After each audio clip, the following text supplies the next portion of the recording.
గిరిధర్ గారు ఉన్నారు. గిరిధర్ గారు నమస్తే భరత్ జీ. నమస్తే. నమస్తే గిరిధర్ జీ. సో ట్రంప్ అందరినీ డైవర్ట్ చేశారు అనుకోవచ్చా? ఏమన్నారు? ట్రంప్ అందరినీ డైవర్ట్ చేశారని అనుకోవచ్చా? G7 దేశాల సమావేశం నుంచి హడావుడిగా వెళ్లి 2 వారాల తర్వాత ఆలోచిస్తానని చెప్పి 2 రోజుల్లోనే అటాక్ దిగారు.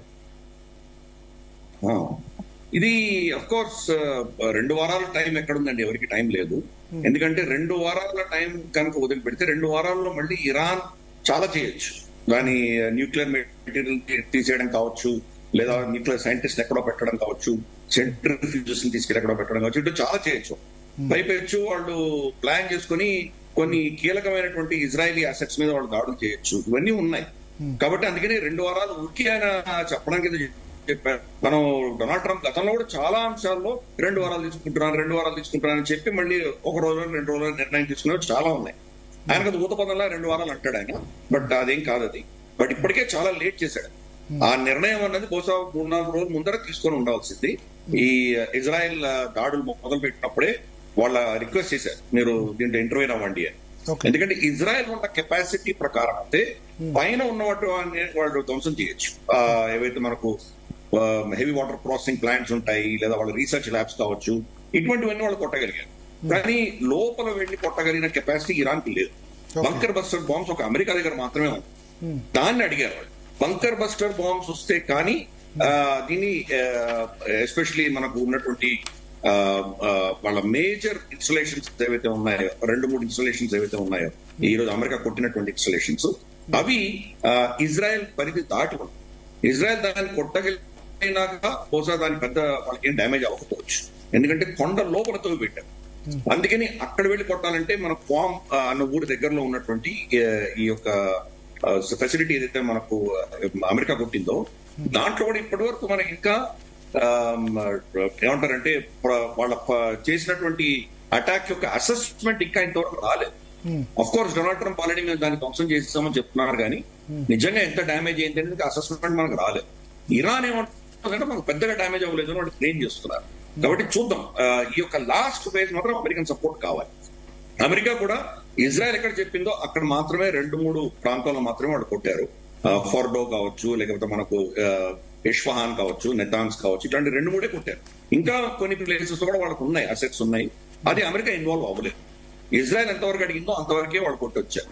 కాకపోతే దాంట్లో కీలకమైన స్టేట్మెంట్ డొనాల్డ్ ట్రంప్ ఇచ్చిన స్టేట్మెంట్లు ఏంటంటే it is time for piece అన్నాడు ఆయన.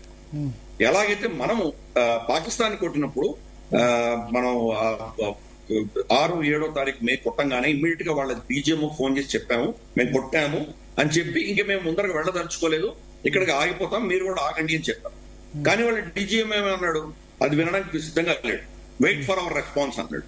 సో ఇప్పుడు కూడా అలాగే దాన్ని డీ ర్యాంపింగ్ అంటారు. అంటే ఇంకా ముందుకు వెళ్లకుండా ఇక్కడ దిగిపోవడానికి వాళ్ళకి ఒక ఆప్షన్ ఇచ్చారు ఇరాన్ కి.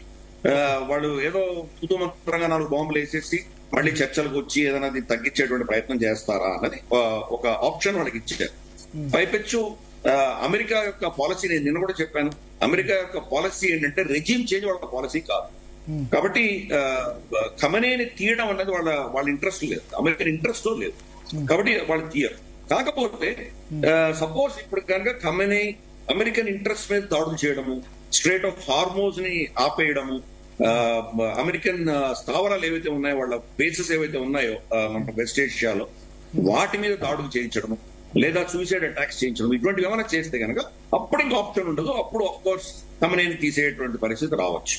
ఎనీవే ఖమనే ఆల్రెడీ ఇంకా 3 తన తర్వాత తను చనిపోతే ఎవరు అని చెప్పి అపాయింట్ కూడా చేశారు. కాబట్టి రెజ్యూమ్ చేంజ్ అవ్వచ్చు.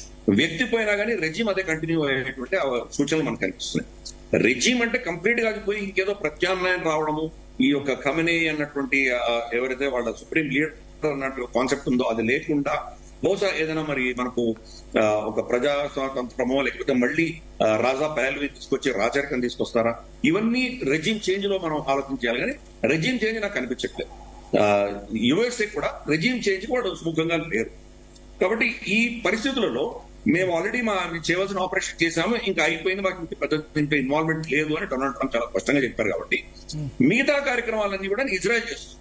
ఇందాక మీరు చెప్పినటువంటి అమ్మాయి చెప్పినటువంటి లిస్ట్ లో చాలా ఏవైతే వాళ్ళ ఇంకా మిగిలిపోయిన అసెట్స్ ఏవైతే ఉన్నాయో దాన్ని కూడా తోడుతున్నారు.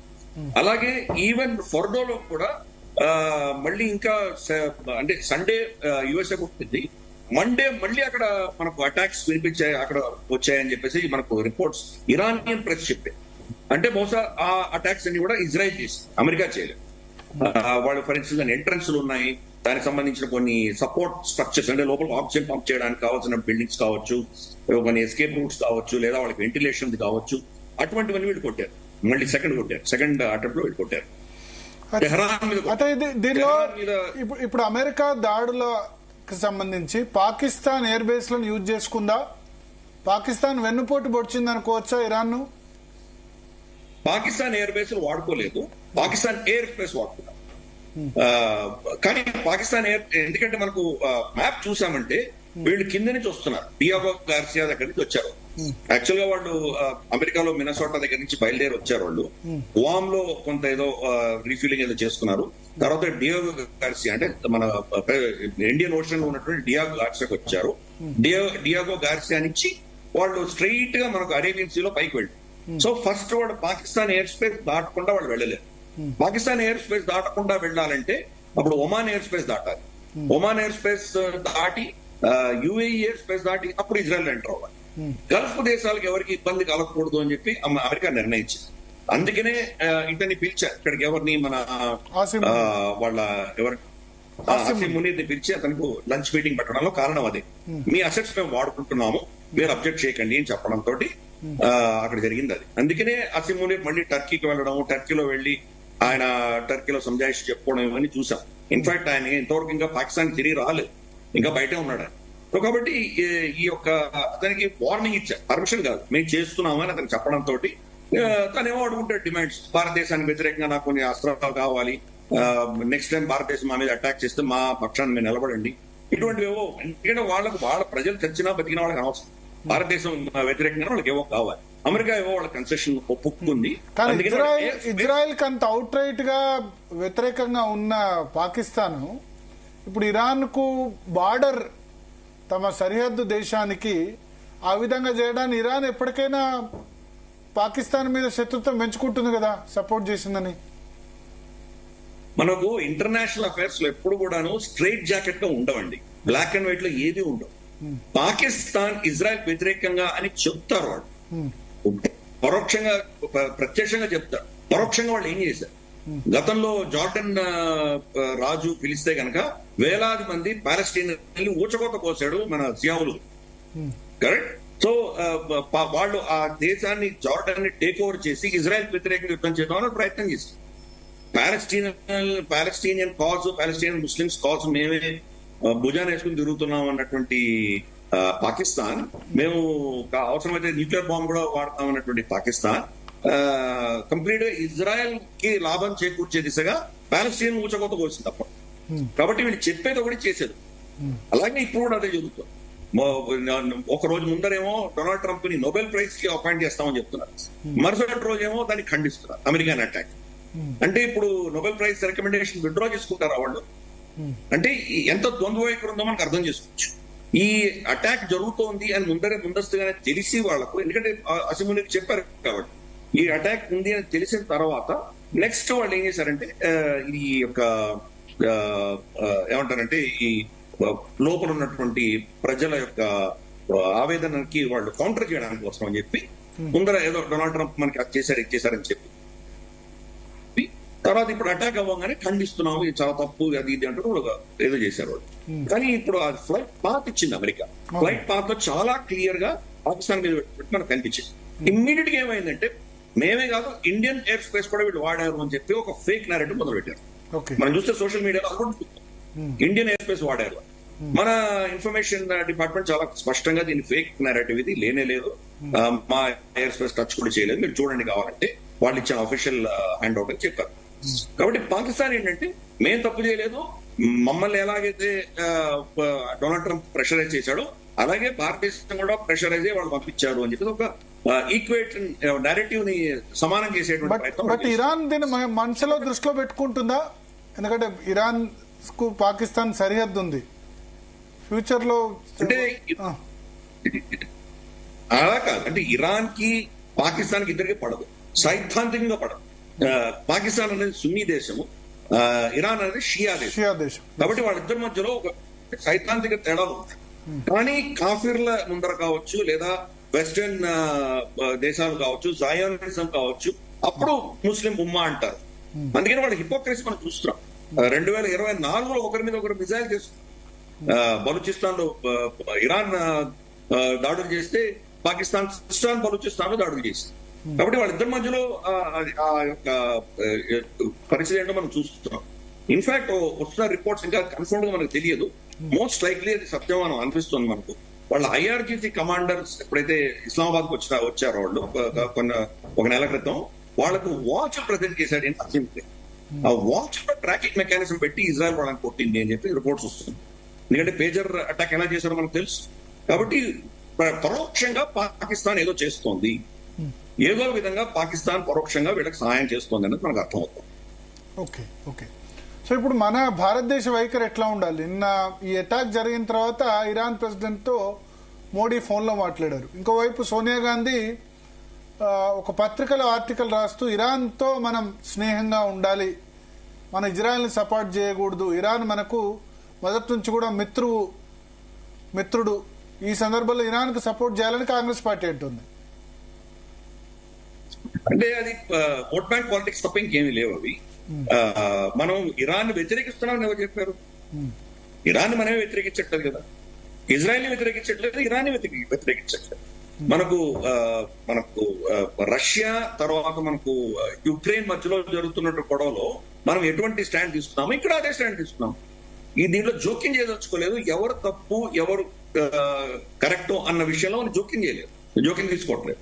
For instance Benjamin Netanyahu Modi గారితో మాట్లాడినట్టు ఫోన్ లో అప్పుడు చెప్పాను, ఇది ఇప్పటికి ఆపండి, యుద్ధాలు ఆపి మీరు చర్చల ద్వారా దీని సమస్యను పరిష్కరించుకోండి, ఇది యుద్ధాలు చేసేటువంటి సమయం కాదు అని బెంజమిన్ నెతన్యాహు చెప్పారు. అలాగే పెషెన్స్కియాన్ ఫోన్ చేసినప్పుడు కూడా మోదీ గారు అదే చెప్పారు, చర్చల ద్వారా దీన్ని సాల్వ్ చేసుకోవాలి, జన నష్టము ఇటువంటి యుద్ధాల వల్ల మనకు ఈ ప్రాంతం అంతా కూడా అస్థిరత్వం ఉండడం మనకు మంచిది కాదు, కాబట్టి దయచేసి మీరు దీన్ని ఆపేయండి అని చెప్పేసి వాళ్ళకు కూడా చెప్పాను. నిజంగా చూస్తే కనుక ఈ రోజు ఇరాన్ మనకు ఎందుకు ఫోన్ చేసి మోదీ గారికి ఎందుకు ఫోన్ చేసి మాట్లాడుతుంది? ఎందుకంటే ఈ రోజు ప్రపంచంలో ఈ దేశాలందరితోటి మాట్లాడగలిగినటువంటి క్రెడిబుల్ దేశం భారతదేశం. చైనాతో మాట్లాడితే కానీ చైనా మాట ఎవరు వింటారు? అక్కడ చైనా మాట అమెరికా వినదు, ఇజ్రాయెల్ వినదు. కాబట్టి ఎవరు వినాలి? రష్యాతో చెప్తారా? రష్యా చెప్తే అమెరికా వింటుందా? వినదు కదా. కాబట్టి ఇజ్రాయెల్ తోటి, అమెరికా తోటి, ఇరాన్ తోటి, ముగ్గురుతోటి మైత్రి మెయింటైన్ చేయగలిగిన దేశమే మాట్లాడదు. టర్కీ అది ఆల్రెడీ ఏకపక్షంగా ఇరాన్ సమర్థించేస్తాం. కాబట్టి టర్కీ మాట ఇజ్రాయెల్ వినదు, ఇజ్రాయెల్ కి టర్కీ మధ్యలో చాలా ఘర్షణ ఉంది. కాబట్టి అమెరికా అసలే వినదు. ఎవరు మాట్లాడాలి? కాబట్టి భారతదేశాన్ని అడుగుతుంది.